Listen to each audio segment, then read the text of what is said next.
आज भी ऐसा माना जाता है कि भगवान शिव अपने परिवार के साथ कैलाश पर्वत पर रहते हैं। वहां उनके साथ माता पार्वती, कार्तिकेय एवं भगवान गणेश जी भी रहते हैं। वे सब परिवार कैलाश पर्वत पर आज भी विराजमान है, लेकिन एक और ऐसी मान्यता है जिसके अनुसार भगवान शिव कैलाश पर्वत पर नहीं बल्कि जम्मू कश्मीर की एक गुफा में रहते हैं। यह गुफा जम्मू कश्मीर के लोगों में काफी प्रसिद्ध है और स्थानीय लोगों के अनुसार ये गुफा भगवान शिव का निवास स्थान है। इस गुफा को शिव खोड़ी के नाम से जाना जाता है। दरअसल यह गुफा नहीं, एक प्रकार की सुरंग लगती है जिसके बारे में कहा जाता है कि यह दूसरे छोर पर सीधा अमरनाथ जी की गुफा में जाकर खुलती है। जम्मू से लगभग 140 किलोमीटर की दूरी पर उधमपुर नामक जगह पर भगवान शिव की यह चमत्कारी गुफा स्थित है। शिव खोड़ी नाम की इस गुफा के भीतर जाने की कोई भी हिम्मत नहीं करता, लेकिन इसके दर्शन करने के लिए रोजाना बड़ी तादाद में श्रद्धालु आते हैं। दरअसल ऐसा माना जाता है या कहा जाता है कि जो भी व्यक्ति इस गुफा के अंदर गया वह आज तक वापस लौटकर नहीं आया। स्थानीय लोग का यह तक कहना है कि प्राचीन समय में साधु संत इसी गुफा से होकर बाबा अमरनाथ जाते थे, लेकिन कलयुग में ऐसा कोई महापुरुष नहीं है जो इस गुफा में प्रवेश करने की हिम्मत रखता हो। अगर कोई जाए भी तो वह लौटकर वापस नहीं आता। इस गुफा की एक और खास बात है जो इसे भी बाबा अमरनाथ गुफा की तरह चमत्कारी बनाती है। दरअसल जिस प्रकार से बाबा अमरनाथ जी की गुफा का शिवलिंग प्राकृतिक है, उसी प्रकार से इस गुफा का शिवलिंग भी अपने आप ही बना है।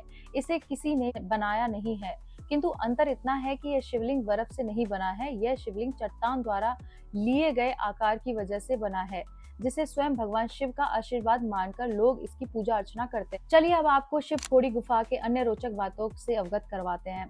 भगवान शिव का निवास कहीं जाने वाली शिव खोड़ी गुफा 3 मीटर ऊंची और 200 मीटर लंबी है।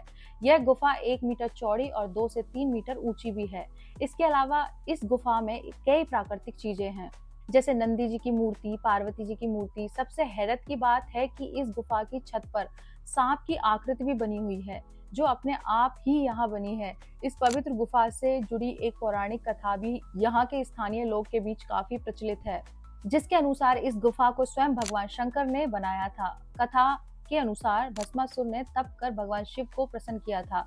तब भस्मासुर ने भगवान शिव से यह वर पाया कि जिसके सिर पर भी हाथ रखे वह भस्म हो जाए।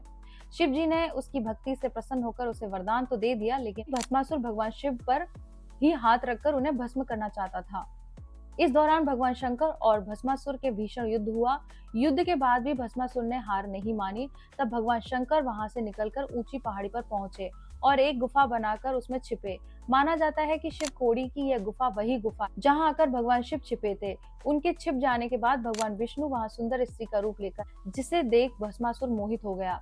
सुंदरी रूप में विष्णु के साथ नृत्य दौरान भस्मासुर शिव का वर भूल गया और अपने ही सर पर हाथ रखकर भस्म। शिव खोड़ी की इस पवित्र गुफा में रोजाना हजारों श्रद्धालु मन्नत मांगने आते हैं। कहा जाता है कि जो भी सच्चे दिल से बिना मन में कपट रखे यहाँ आकर मन्नत मांगता है, भगवान शिव उसे अवश्य वरदान देते हैं। इस तरह से हमारी जानकारी आपको अच्छी लगी है तो कमेंट करें, लाइक करें, सब्सक्राइब करें, शेयर करें और हमारे साथ बोले ओम नमः पार्वती पते हर हर महादेव शिव शंभो।